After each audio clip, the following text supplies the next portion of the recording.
Isaías fue un profeta, quiero decírtelo comenzando este sermón, que vivió en un tiempo de mucha crisis y de muchos problemas.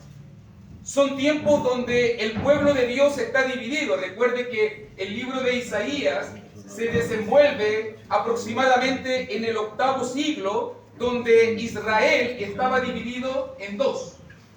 Israel estaba dividido en dos, donde por un lado había el reino nortino de Israel con 10 tribus, y por otro lado estaba el reino del sur de Judá con 2 tribus.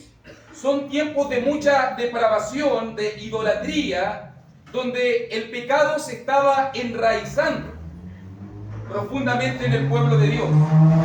Así que Isaías fue el profeta que va a hablar de parte de Dios en estos tiempos tan difíciles. Fíjese que si miramos un poquito el comienzo del libro, Isaías nos va a situar dónde está el contexto de este escrito.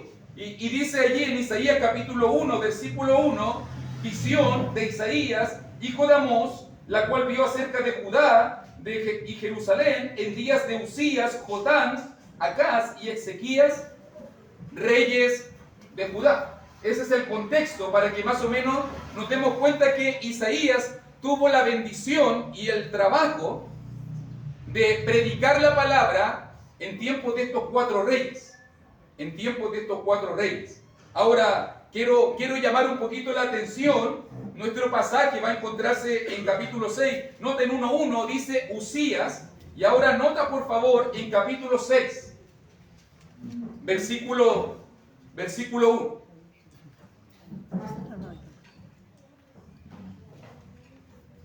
Nota allí.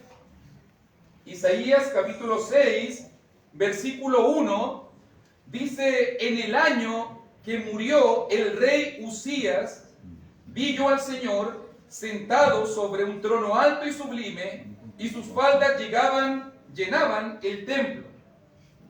¿Ok? Quiero que observes un poquito aquí para poder mirar el contexto histórico, porque si te fijaste en 1:1, comenzaba mencionando que Isaías trabajó con Usías. Ahora la profecía de Isaías, nota aquí en 6:1, comienza cuando este rey muere. Mira lo que estoy diciendo, son tiempos de depravación.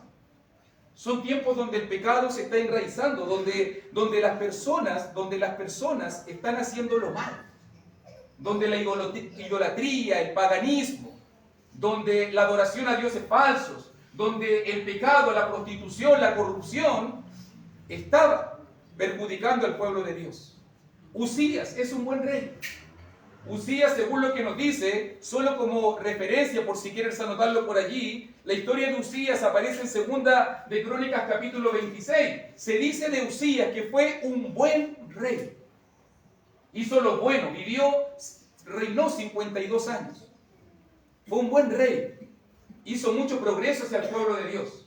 Pero quiero contarte un poquito, porque aunque fue un rey y Judá prosperó grandemente, en un momento de la vida de Usías pecó, se ensorbeció, se engrandeció. Después de haber sido victorioso tantos años, después de haber conquistado, después de haber tenido la fama, la fortuna, la riqueza, después de haber llevado a la gloria a Judá, en un momento a Usías se le ocurre tomar el incienso del altar, entrar al templo de Jehová, y en ese momento pecó, porque no era la función de Usías de ser un sacerdote que dirigiera la adoración. Por causa de usurpar la función sacerdotal, Dios le envió lepra. Y Usías murió solo y apartado como un inmundo. Imagínate, este rey que lo tenía todo, este rey que había sido victorioso para Jehová, este rey que había llevado a la gloria a su pueblo, al final muere apartado y solo, leproso por haber pecado contra Jehová. Así que la profecía de Isaías se escribe justo en ese preciso momento. Cuando el rey Usías, el príncipe de Jehová, el rey que le había dado estabilidad, el rey que le había dado gloria, la gente estaba confiada. Usías reina, nos va bien, prosperamos, tenemos dinero, tenemos casa, tenemos todo lo que queremos. En ese momento, Dios toca a Usías por causa de su pecado y comenzaron las dudas. Piensa un poquito, ponte a pensar un poquito. ¿Cómo tiene que haberse sentido el pueblo?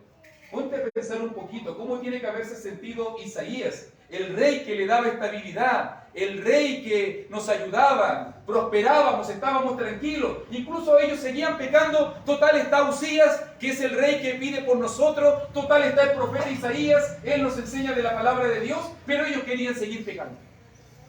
Ellos querían seguir pecando. O sea que Usías era el que le daba estabilidad al pueblo de Dios. Y suceden dos cosas terribles.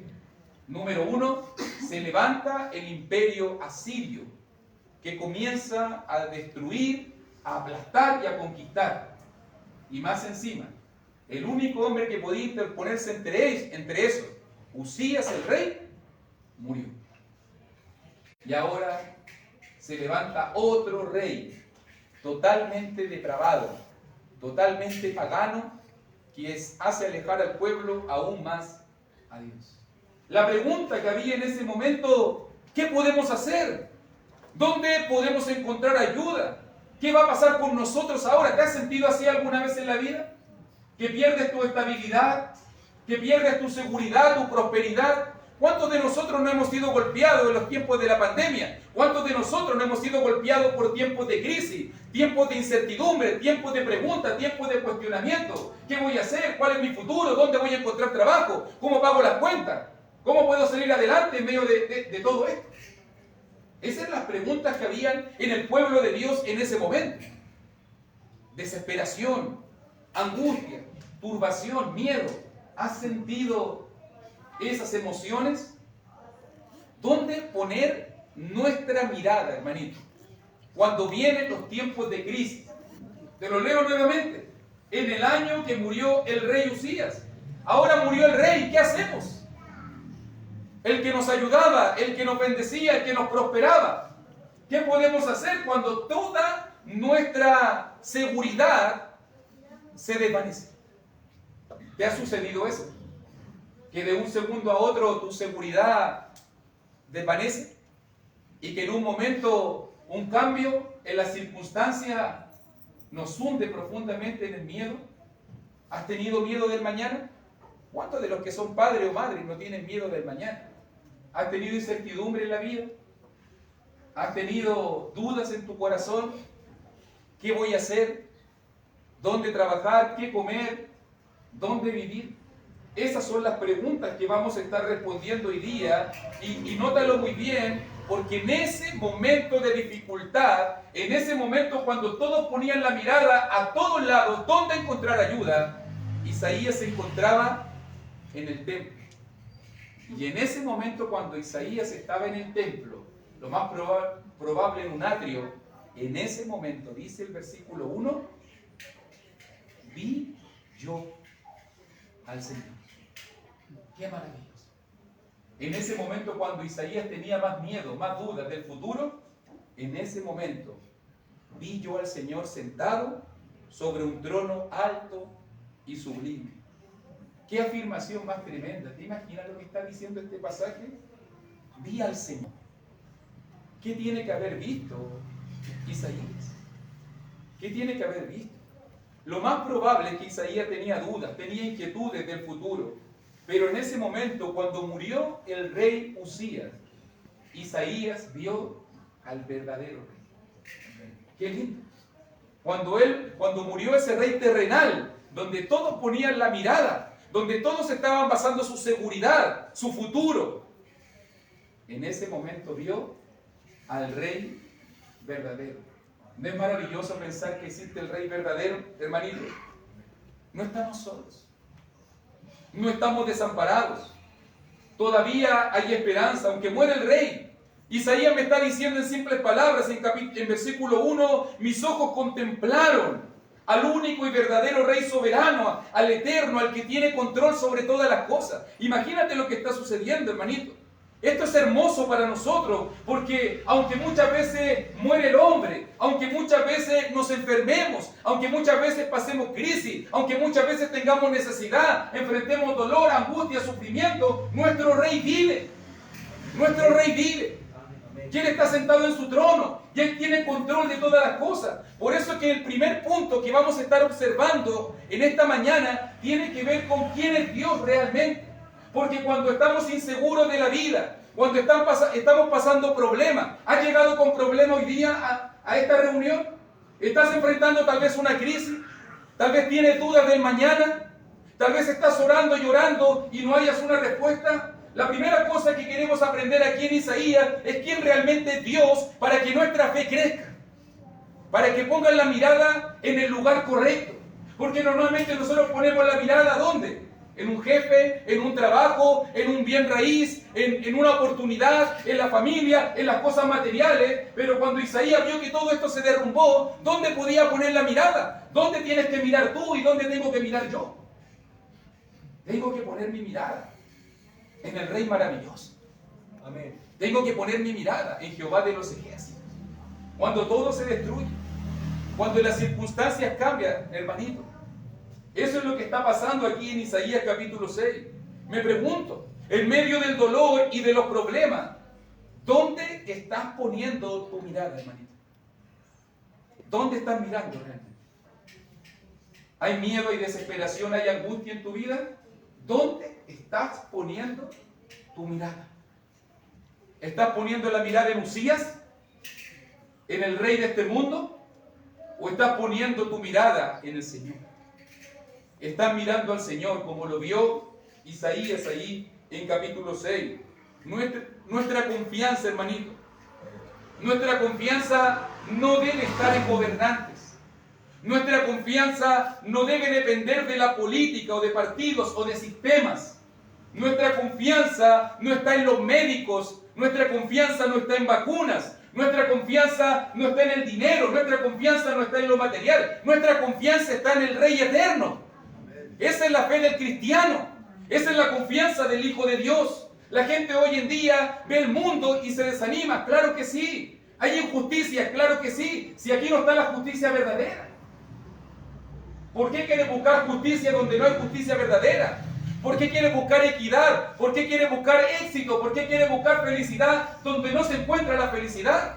Si la felicidad no está en este mundo, si el éxito no está en este mundo, ¿no nos dijo Él que vino a preparar morada para nosotros?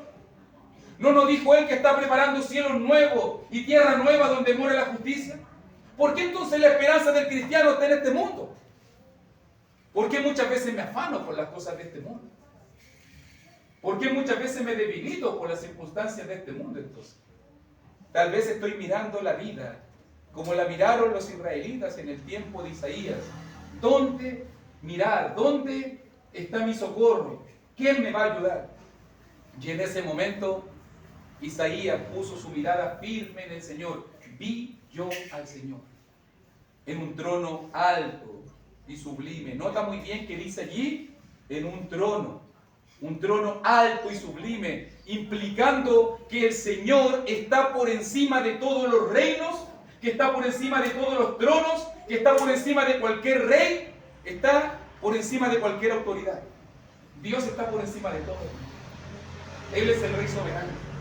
¿Cuánto se molestaba hace tiempo que murió la reina de Inglaterra, cierto? La reina de Inglaterra es una pequeñita. Imagínate toda la pompa y toda la revolución en el mundo que hubo por la muerte de un monarca. Pero mirado de la perspectiva, desde los ojos de Dios, la reina de Inglaterra no es nada en comparación al alto y al sublime. No es nada en comparación a Jehová de los ejércitos. E Isaías lo vio en el trono, hermanito, cuando tu visión se nuble, cuando estés desorientado, cuando no sepas dónde mirar, cuando mires las circunstancias, cuando pienses que el mal reina, cuando pienses que tal vez las cosas están saliendo mal y no hay ninguna vuelta, mira al trono, mira al alto, mira al sublime, date cuenta que Él está por encima de todo. Y si tú estás en su mano, estás seguro, tú estás seguro. Mira cómo lo dice el pasaje, ¿no lo dice así la Escritura? Me recuerdo yo en tiempos del rey David, él lo dijo de esta manera cuando tenía que ofrecer un sacrificio al Señor. David dijo, tuya es, oh Jehová, la magnificencia y el poder, la gloria, la victoria y el honor. Porque todas las cosas que están en los cielos y en la tierra son tuyas. Tuyo, oh Jehová, es el reino. Y tú eres excelso. Tú estás por encima. Sobre todo. ¿Cuántos de los que estamos aquí creemos eso, hermanito? Amén. ¿Crees que realmente Él, Jehová, tu Señor, tu Rey, tu Pastor, está por encima de la magnificencia, del poder, de la gloria? Es el reino. Él es soberano. Él está por encima de todo. Mire cómo lo dice también Apocalipsis. También los 4 seres vivientes, los 24 ancianos, también lo dijeron en la adoración celestial. Señor, digno eres de recibir la gloria y la honra y el poder, porque tú creaste todas las cosas. Y por tu voluntad existen y fueron creadas. Ese es nuestro Rey, hermano. Ese es nuestro Dios. Cuando te sientas debilitado, cuando sientes que no tienes ayuda, cuando clamas y no ves un cambio de circunstancia, cuando te debilitas en la fe, cuando ves que el mal está reinando en este mundo, cuando ves que las circunstancias tal vez se ponen cada vez más complicadas, date cuenta que hay un Rey que reina, un Rey que está por encima de todo, un Rey que está en el trono y que Él tiene el control de todas las cosas. Está en su mano, dice David. Él creó todo. ¿Cómo no nos va a ayudar? ¿Cómo nos va a abandonar? ¿Cómo nos va a dejar el Señor, hermano? ¿Se da cuenta que a veces es una perspectiva de óptica? Estamos tan obsesionados con mirar problemas, estamos tan obsesionados con mirar circunstancias, que de repente se nos olvida mirar hacia el otro lado y darnos cuenta que está nuestro Rey. Allí estoy yo, dice el Señor. Allí estoy yo para levantarte, allí estoy yo para ayudarte, allí estoy yo para sanarte. ¿Cuántos de nosotros, hermanito, piensen solamente en esto? Estamos en el año 2023, ¿cierto? Estamos en el año 2023. En la mayoría de los países, incluyendo Chile, el COVID ya casi está retrocediendo. Ya casi no veo a ninguno aquí casi con mascarilla, ¿cierto? Eso significa de que pasamos la prueba, ¿no? ¿Pasaste la prueba? ¿Eres más agradecido el año 2023 que el año 2020, 21 y 22?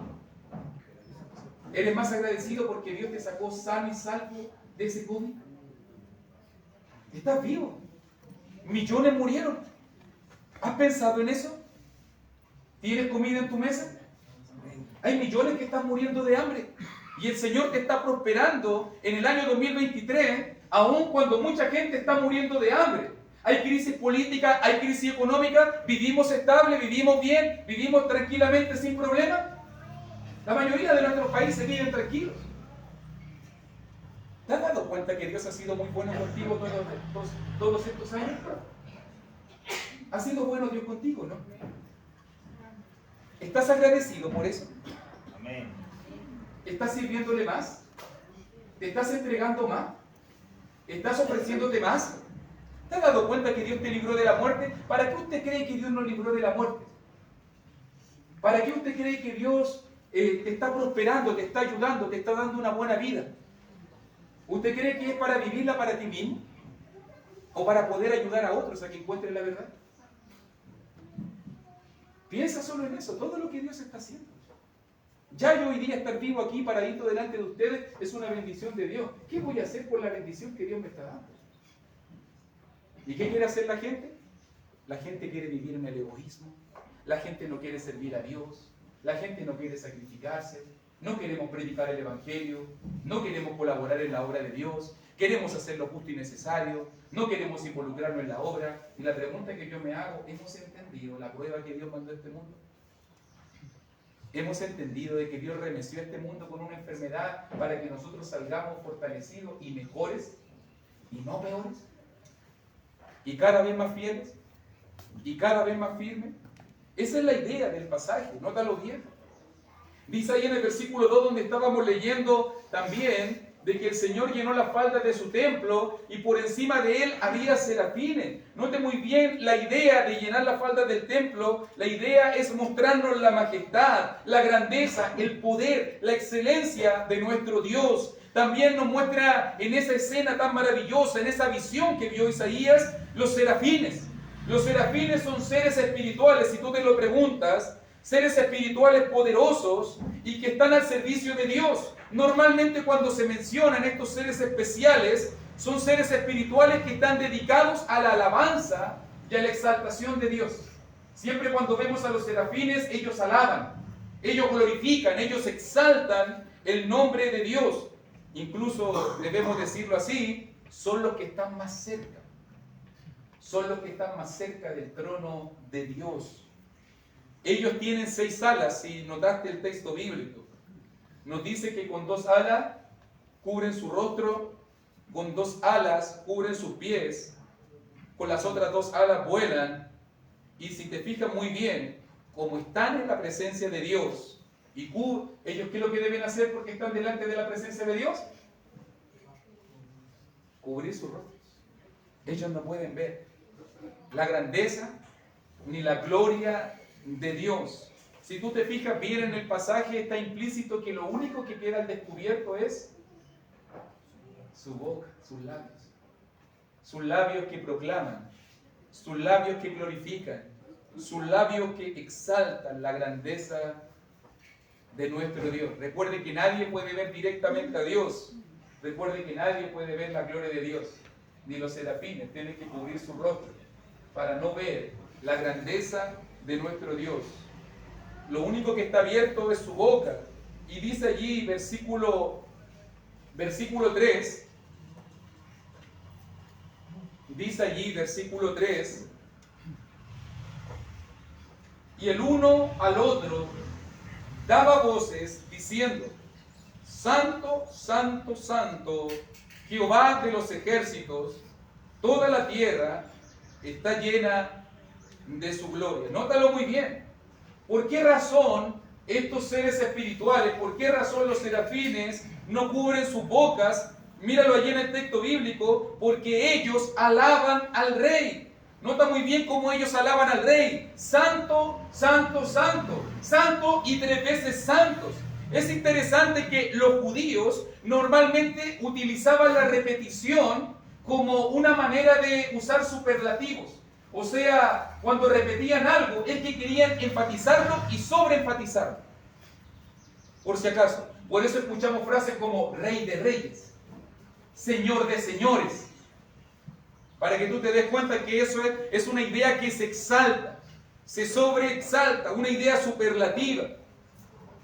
Los serafines exaltan y proclaman la santidad de Dios. Ahora, para un judío repetir algo 3 veces, eso significa que es supremamente exaltado, supremamente santo. Es interesante, supremamente santo. Y uno de los atributos, hermanito, esto tenemos que decirlo, uno de los atributos de Dios, normalmente cuando se habla del amor, no se dice que Dios es amor, amor, amor, ¿cierto? No se dice de Dios que es justo, justo, justo, justo, bueno, bueno, bueno, pero cuando se tiene que hablar de la santidad de Dios, la Biblia constantemente nos dice que Dios es santo, santo, santo. Dios es santo y 3 veces santo. Eso es maravilloso, porque eso exalta su santidad.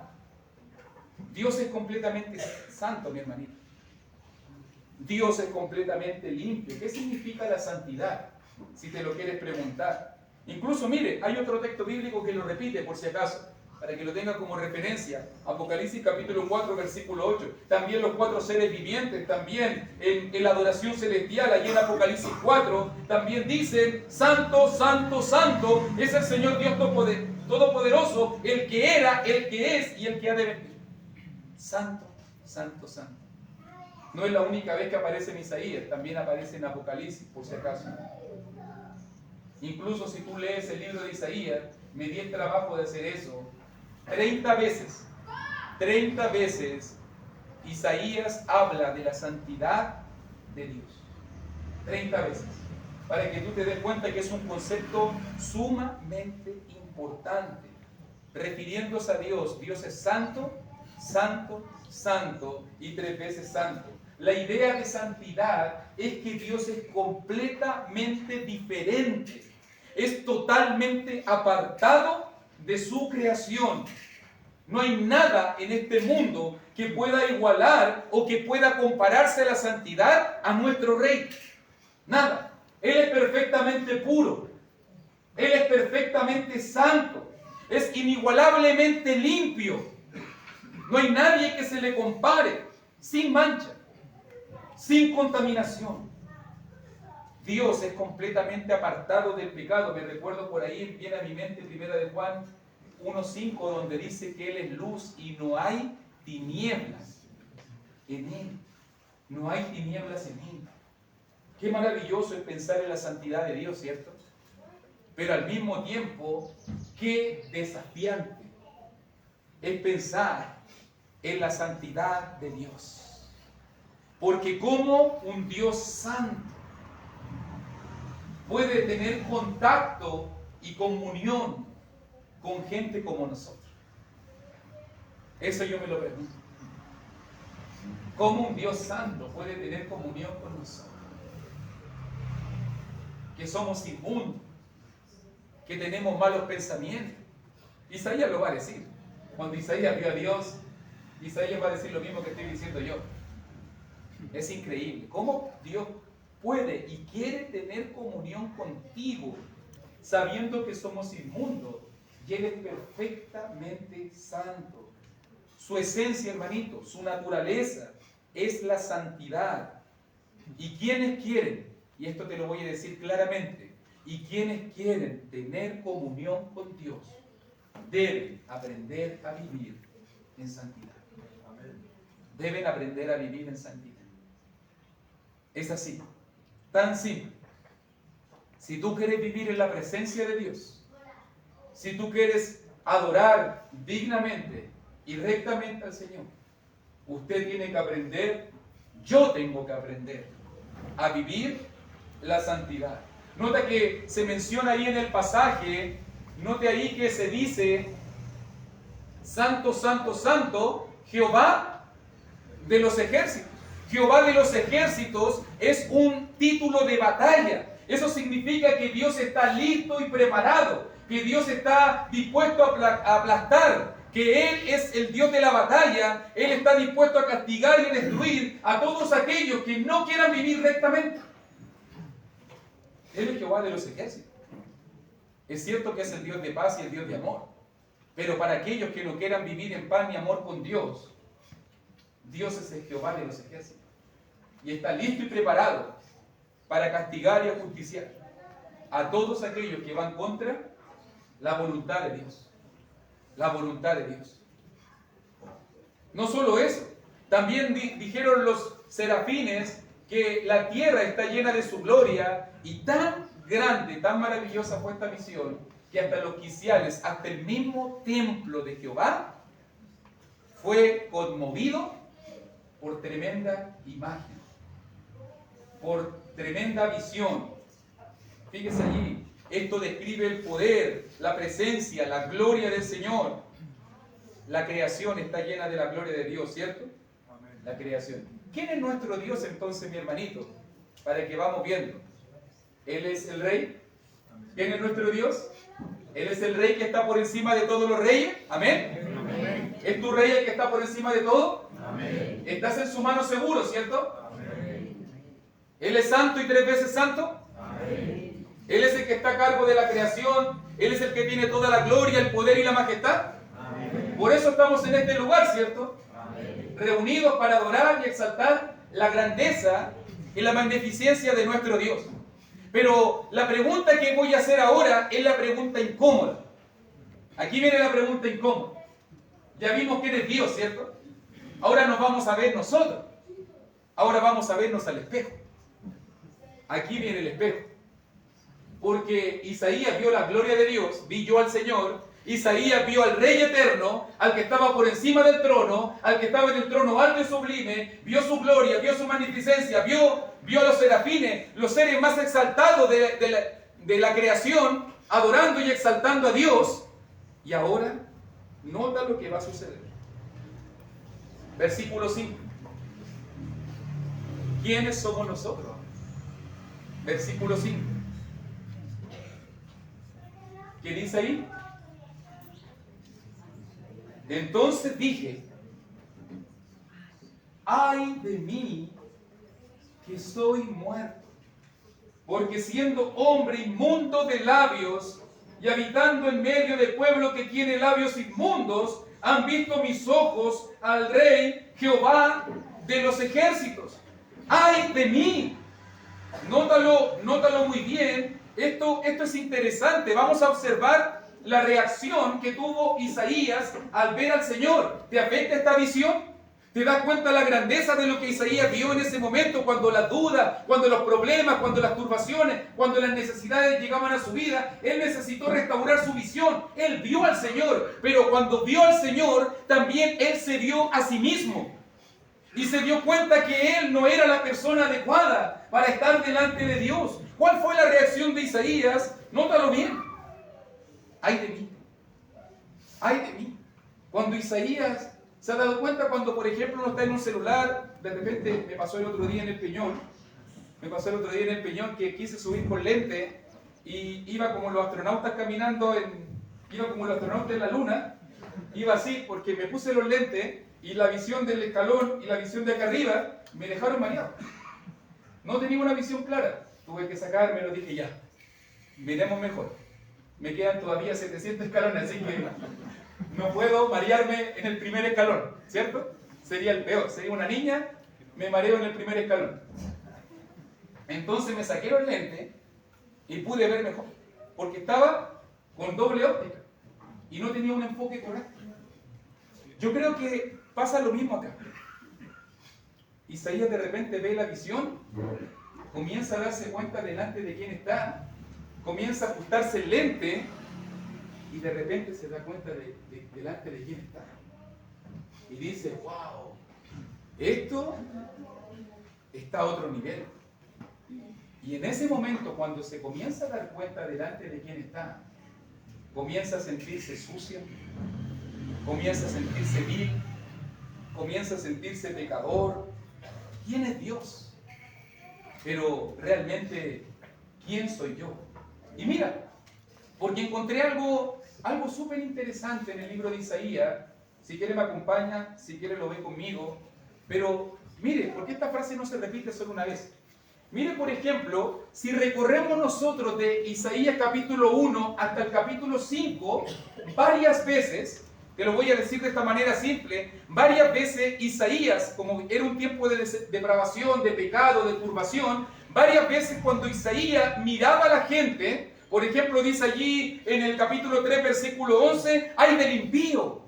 Isaías miraba el pecado en la gente e Isaías decía, ¡ay del impío! O en capítulo 5, versículo 8, ¡ay de los que juntan en casa y añaden heredad a heredad hasta ocuparlo todo! ¡Ay! ¡Ay de ellos! ¡Ay del pecador! ¡Ay del impío! ¡Ay del que se aleja de Dios! También en capítulo 5, versículo 11, también dice, ¡ay de los que se levantan de mañana para seguir la embriaguez! ¡Ay de ellos!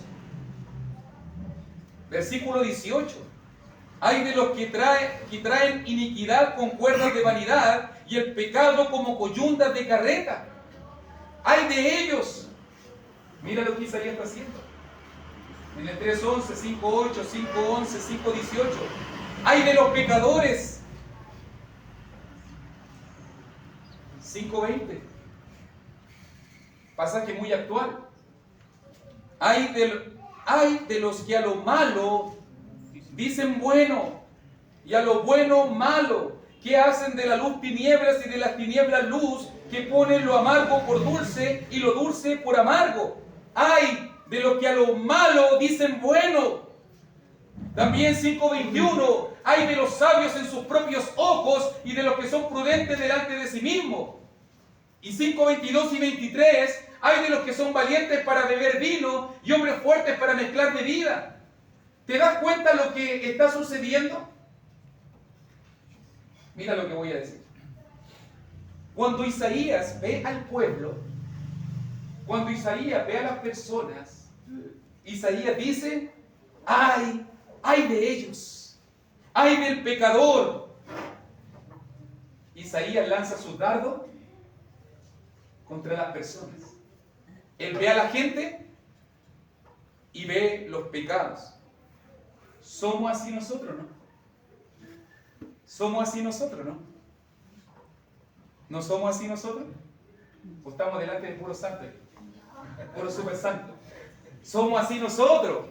Siempre estamos mirando a la gente. ¡Ay, del malo! ¡Mira la fornicación! ¡Mira el pecado! ¡Mira este que está jugando a la máquina! ¡Mira que está en el billar! ¡Mira que está tomando cerveza! ¡Ay, de los pecadores! ¿O no estamos así nosotros todos los días? Apuntando nuestros dardos, ¿cierto? Pero piensen esto. Cuando Isaías ve al pueblo dice, ¡ay de ellos! Pero cuando Isaías ve la gloria, cuando Isaías ve a Dios, ya no tiene tiempo para pensar en nadie. Ya no tiene tiempo para juzgar a nadie. Ya no tiene tiempo para apuntar a nadie. Isaías dice, ¡ay de mí! ¿Te das cuenta del 6.5? ¡Ay de mí! Que soy muerto. Estoy acabado.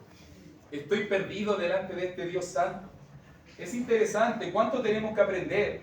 Porque muchas veces hoy día estamos acostumbrados a apuntar, a juzgar, a criticar. Siempre pensamos nosotros que la gente tiene peores pecados que nosotros. Y a veces nosotros somos más pecadores que ellos. Es increíble. Siempre estamos dispuestos y preparados, como Isaías, a lanzar los dardos. Ellos están mal. Ellos se van a perder. Te contara del hermano tanto. Y la hermanita. Y la boquita de este otro. Y el hermano Luis. ¿Cierto? Nos especializamos en hablar de la gente. Pero Isaías aprendió una gran lección. Que cuando él vio correctamente, él no tuvo tiempo de mirar a nadie. Él se vio a sí mismo y se dio cuenta lo perdido que él estaba. Mira cómo Isaías está siendo aplastado por su propia maldad. ¡Ay de mí! Sintió en lo más profundo de su ser que era culpable, que era sucio, que era vil, que era pecador. Te lo digo, hermanito, te lo digo de esta manera. Lo he encontrado interesante eso en la Biblia, que todos los hombres de Dios que entendieron delante de quién estaba, todos cayeron a sus pies y dijeron, apártate de mí, que soy hombre pecador. Y si tú en este momento estás en la presencia de Dios y no te sientes vil, y no te sientes pecador, y no te sientes sucio, y no te sientes pequeño, entonces no has entendido delante de quién estás. No has entendido delante de quién estás. Porque a veces nos creemos buenos, nos creemos justos, nos creemos mejores que los demás, pero eso significa que hay algo mal en ti. No has entendido realmente de quién estás, delante de quién estás, y no has entendido realmente a quién sirves. No has entendido. Isaías lo entendió claramente. Hombre inmundo de labios y habitando en medio de pueblo que tiene labios inmundos. La inmundicia era algo terrorífico en el antiguo Israel. Pienso en la lepra, ¿te acuerdas de la lepra? Ellos tenían que decir inmundo, inmundo. Eran apartados completamente de la sociedad. Eran personas que eran apartados de sus afectos, de sus cariños. No podían tocar a nadie. Tenían que apartarse de todo. Eran inmundos. Lo terrible, hermanito, es que hoy en día a veces no tenemos la lepra del cuerpo, pero a veces tenemos la lepra del pecado. Somos personas inmundas de corazón. Somos personas inmundas aquí y aquí. Pecamos, ofendemos a Dios, dañamos, vivimos en conflicto, vivimos pensando en lo material. ¿Qué decir de los vicios, las depravaciones? ¿Qué decir hoy en día de las vanidades de este mundo? Muchas veces vivimos inmundamente, hermano, sirviendo a un Dios santo y 3 veces santo. Vivimos sin santidad. No importa si en el camino se arregla la carga, si el Señor sabe. ¿Ves que siempre el Señor es el apellido de Dios? ¿Sabes? ¿Por si acaso? Porque el Señor sabe siempre. Hermano, mire lo que está haciendo. Si el Señor sabe, si el Señor sabe que lo voy a dejar, si el Señor sabe que voy a cambiar. Y yo le digo, el Señor no sabe nada, hermano. El Señor quiere que te arrepientas. El Señor quiere que yo cambie. El Señor quiere que yo deje lo malo. El Señor quiere que le ofrezca una adoración inmunda, o sea, una adoración pura, no inmunda, no corrompida. Y te lo digo tan simple como eso. Eso no se refiere a de que si hoy día yo me bañé, me puse mi camisita, me puse mi corbatita, me puse mi mejor ropa. Se refiere a, te lo pregunto, ¿viniste preparado para el culto? ¿Oraste y te pusiste a cuenta antes de sentarte a la mesa de nuestro Señor? ¿Le pediste perdón a Dios por toda la semana de haber pecado? ¿Te arrepentiste y le dijiste que no lo ibas a hacer nunca más? Si no lo hizo, entonces ¿qué vino a ofrecer? Si no se preparó. La gente dice, me voy con la mejor ropa, voy súper preparado, traje la ofrenda, voy súper bien. Llego a la hora, voy súper bien. Pero ¿y cómo está tu alma?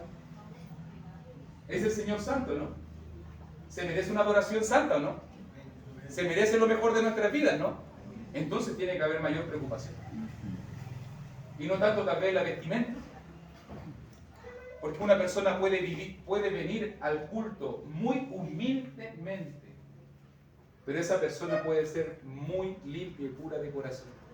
Y a lo mejor yo puedo venir muy pulcro, muy lujoso, pero si mi corazón está podrido y no lo he solucionado delante de Dios, realmente lo que estoy ofreciendo es inmundicia. Inmundicia delante de Dios. Recuerda que tú eres el templo. Recuerda que tú eres la adoración. Antes era el animalito que lo poníamos en el altar.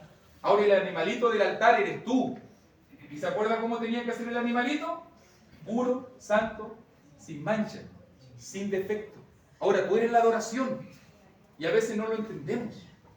Y a veces vivimos la vida, decimos allá en Chile, de lunes a sábado, chipe libre. Vivimos la vida como agente secreto, James Bond, ¿cierto? ¿Por qué? De lunes a sábado, mundano. Mundano. Pero el día domingo, cristiano. Agente secreto. ¿Cierto? Nadie sabe que soy cristiano. Soy James Bond, para que se dé cuenta. Agente encubierto. ¿O no? Se ríen.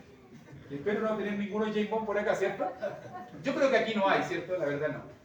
En otra iglesia sí, pero aquí no. ¿Cierto? Así vivimos muchas veces. Encubierto. ¿O no es así? ¿Cambió? Sí, cambió. Adelante. Nos vamos para allá, para que empiece. ¿Qué debemos hacer entonces, hermanito, para que ya vamos terminando entonces? Nótelo bien. Isaías ve claramente a Dios. Y cuando Isaías vio claramente a Dios, vio su propia inmundicia. Somos gente inmunda. Somos como leprosos, perdidos, necesitando el perdón y la misericordia de Dios. Isaías confiesa su condición, soy muerto. Confiesa su pecado. Y Dios le oye. Si tú miraste ahí el pasaje, hacia el otro lado. Si tú miraste ahí el pasaje, versículo 6 y versículo 7, para que Isaías pudiese ser un instrumento puro, justo y limpio delante de Dios, algo tuvo que suceder. Dios no le dijo, tranquilo Isaías, y en el camino se arregla la cara, más adelante vas a cambiar. No, Dios tenía que hacer algo al respecto. ¿Y qué hizo al respecto? Envió a uno de los serafines, versículo 6, versículo 7, y voló hacia mí uno de los serafines, teniendo en sus manos un carbón encendido, tomado del altar con unas tenazas, y tocando con él sobre mi boca, dijo, he aquí que esto tocó tus labios, y es quitada tu culpa, y limpio tu pecado. Dios trató con el pecado de Isaías, no lo toleró, no hizo caso omiso. ¿Por qué? Porque por si acaso a Dios le molesta nuestro pecado. Dice Génesis capítulo 6 que a Dios le duele en el corazón cuando nosotros pecamos.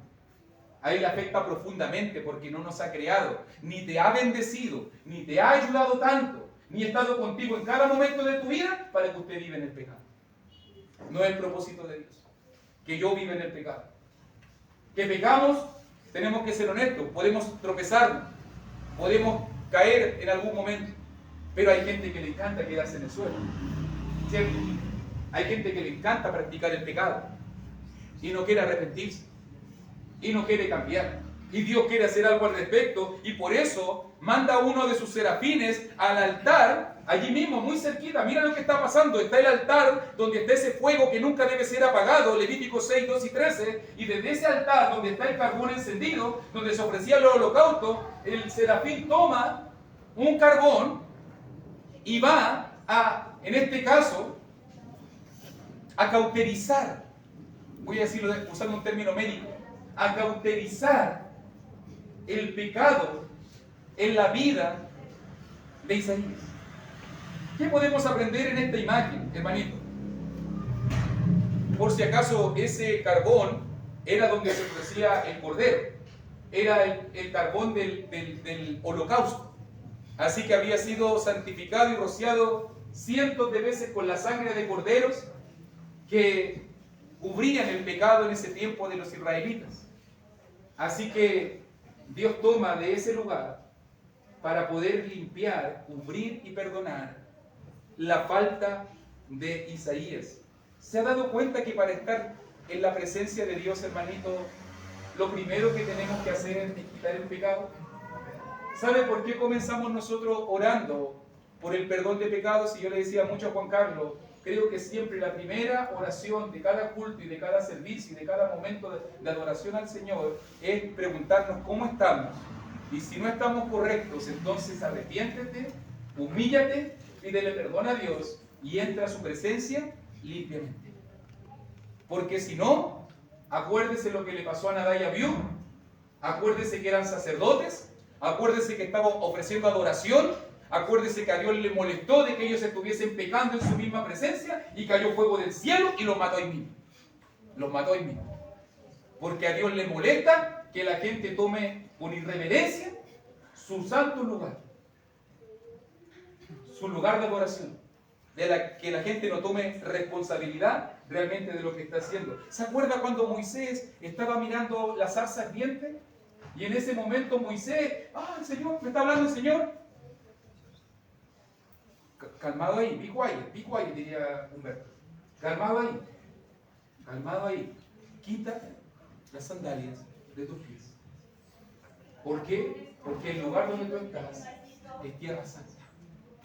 Te pregunto, ¿dejaste tu sandalia ahí atrás? ¿Dejó su sandalia ahí atrás?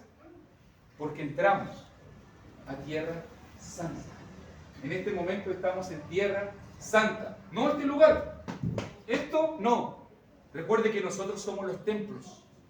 Recuerde que nosotros somos los templos de adoración. Y el lugar donde estén los cristianos es santo. Porque tú estás adorando a Dios en espíritu y en verdad. Y eso es lo que tienes que preocuparte. De que tu ser, tu cuerpo, tu vida, todo tu corazón sea santo delante de Dios. ¿Por qué te estoy diciendo todo esto, mi hermanito? Porque si tú quieres tener comunión, si tú quieres tener cercanía, si tú quieres tener contacto, si tú quieres que Dios escuche tu oración, a veces me pregunto, ¿por qué el Señor no me escucha? Y tal vez será porque hay una barrera que yo he construido por causa del pecado. Y nos quejamos de que Dios no me oye, de que Dios no me escucha, de que Dios no está conmigo, y tal vez fui yo el que me aparté. Y tal vez fui yo el que me alejé de Dios. Y solamente Dios respondiendo a lo que yo hice, lo expulsé de mi vida, porque no hay oración, porque no hay palabra, porque no hay visitación, porque no hay ayuno, porque no hay nada espiritual muchas veces en nuestra vida. Pero el domingo sí me tengo que ver justicia. Pero el resto de la semana nada. Y eso marca un precedente para el Señor. Claro, ahora me quiere pedir. Toda la semana me desoye.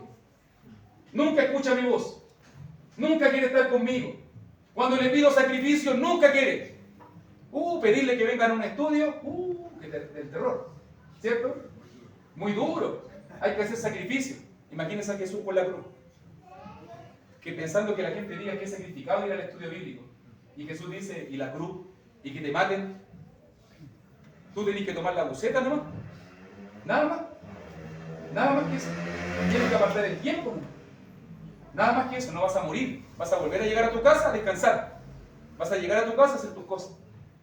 Y a veces somos así, hermano. ¿Qué decir de tomar la Biblia? ¿Cierto? Buenazos para agarrar el celular. Dice la estadística que 3 horas, 4 horas pasamos nosotros frente a un celular. Los jóvenes a veces hasta 7 horas frente a un celular. Pero usted mándele un versículo y diga, ¡ay, qué aburrido! No lo entiendo. Hay que aburrir. Un versículo. No somos capaces de leer la Biblia. Para orar, le pregunto a la gente, ¿cuánta gente tiene realmente el hábito de orar? No tenemos el hábito de orar, de apartar un tiempo especial para dedicarnos a la oración. ¿Sabe lo que tiene que pasar? Me tengo que enfermar para doblar la rodilla. Tengo que perder el trabajo para recién orar y clamar. Tienen que pasar cosas malas para que yo me dedique a la oración. O sea, Dios tiene que permitir que te pasen cosas malas para que yo me dedique a orar. En Chile decimos, porque a la buena no lo haces. Tenemos que hacerlo a la mala. Y a veces Dios tiene que permitir que sucedan cosas malas. Él tiene que hacer un poquito al lado la vista, aunque le duele, pero dice, de esa manera va a ir a la iglesia, de esa manera va a leer, de esa manera se va a humillar, de esa manera va a buscar, porque no, o no pasa así. Oremos por el hermanito, por el trabajo. Oremos para que el hermanito consiga un buen empleo. Y Dios le dio el buen empleo. Y el hermanito, no vino más. Oremos porque Dios le quita el trabajo ahora al hermano, para que venga a la iglesia. Así somos, ¿no? Y después nos tiene que pasar que perdamos el trabajo. Hermano, ore por mí, por favor, para que Dios me dé un trabajo, para que pueda congregarme, para que pueda... Y de nuevo vuelve a pasar lo mismo. Y el hermano, si te he visto, no me acuerdo. Y hasta ahí se fue. ¿Por qué todo es tan fundamental, hermanito? Y este es el punto final. Bueno, estábamos diciendo esto de la zarza. Pero miren cómo termina la historia.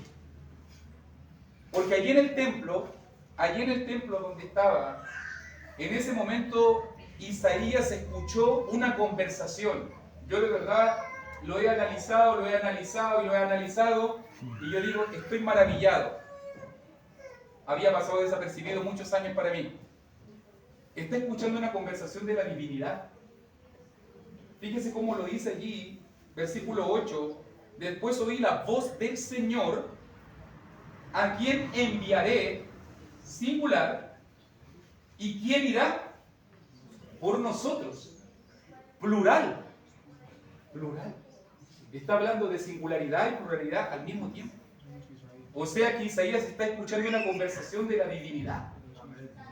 Está conversando el Padre, el Hijo, el Espíritu Santo. Está conversando Dios. Y en ese momento Dios conversando, ahí mismo en esa visión, ahí mismo viendo el trono, el Padre, ¿quién irá por nosotros? Es increíble. Isaías dice, ahora con su culpa quitada, ahora con su pecado perdonado, ahora con su pecado cauterizado, ahora Isaías dice, heme aquí. ¿Por qué Dios pregunta esto, hermano? Y esto piensa, para que te lo lleves para la casita. ¿Sabes qué? Este pasaje me invita a pensar que Dios quiere hacerme partícipe de su voluntad. Dios quiere hacerme partícipe de su voluntad. Dios quiere enviarme una misión. Dios tiene un propósito para tu vida, hermanito. Dios quiere hacer de ti un gran obrero. Dios quiere hacer de ti una gran sierva. Dios quiere hacer de ti un gran trabajador para su iglesia, para su causa. Pero ¿quién va a decirme aquí? ¿Quién va a decir, Señor, envíame a mí? Yo quiero seguirte, Señor. Yo quiero obedecerte, Señor. Dios quiere hacernos parte de su misión. Fíjate que la pregunta hecha por Dios, inmediatamente nos preguntamos, ¿a quién vamos a enviar a la misión? ¿Acaso Dios va a enviar a los ángeles a predicar? ¿Acaso Dios va a enviar a los serafines a visitar a la gente? Ayer yo me reía, disculpe que lo diga así, te dije, Juan Carlos, que lo iba a decir. Te dije que lo iba a decir. Ayer vine en la noche acá y estaba todo sucio. Todo sucio. Y yo pensé, la gente, no digo para los de afuera, hermanito, los queremos mucho, gracias por su esfuerzo. Digo, la gente de Marinilla, ¿usted cree que los ángeles vienen a limpiar el local? A ordenar la silla, a preparar las cosas. Los ángeles de Dios vienen, ¿cierto? Tenemos un contrato con ellos. Entonces los serafines vienen a limpiar y a ordenar todo. No vienen. Somos nosotros. Somos nosotros. Y le pregunté, ¿qué se ofreció a venir a preparar todo? Juan Carlos, todavía no me respondió la pregunta. Porque a veces estamos esperando hacer el esfuerzo mínimo posible y queremos los beneficios máximos posibles. ¿Quién dijo heme aquí? ¿Quién dijo heme aquí? Y yo no estoy hablando solo de un local, yo lo observé, no me lo vi. Pero estoy hablando cuando se trata de visitar, cuando se trata de predicar, cuando se trata de hacer estudios bíblicos, cuando se trata de servirnos lo uno a lo otro, cuando se trata de ir a ver a los enfermos, cuando se trata de hacer la obra de Dios. ¿Cuántos están dispuestos a decir heme aquí? ¿Cuántos quieren decir heme aquí? Siempre nos llenamos de excusas, siempre anteponemos otras cosas, siempre ponemos nuestras propias prioridades por encima de Dios. Pero interesante que le vivimos diciendo no a Dios, pero cuando necesitamos algo, al mismo Dios que rechazamos, después le andamos pidiendo. Es interesante. Vivimos diciéndole no al Señor, pero después cuando te pasa algo, ay Señorcito, por favor ayúdame, sáname. ¿Y no eres tú el que me decía que no a todo? ¿Y no eres tú el que decía que no hay tiempo, que estoy ocupado, que tengo que trabajar, que me surgió un plan, que me surgió un imprevisto? ¿Se imagina Dios nos pagara como nosotros le pagamos a Él?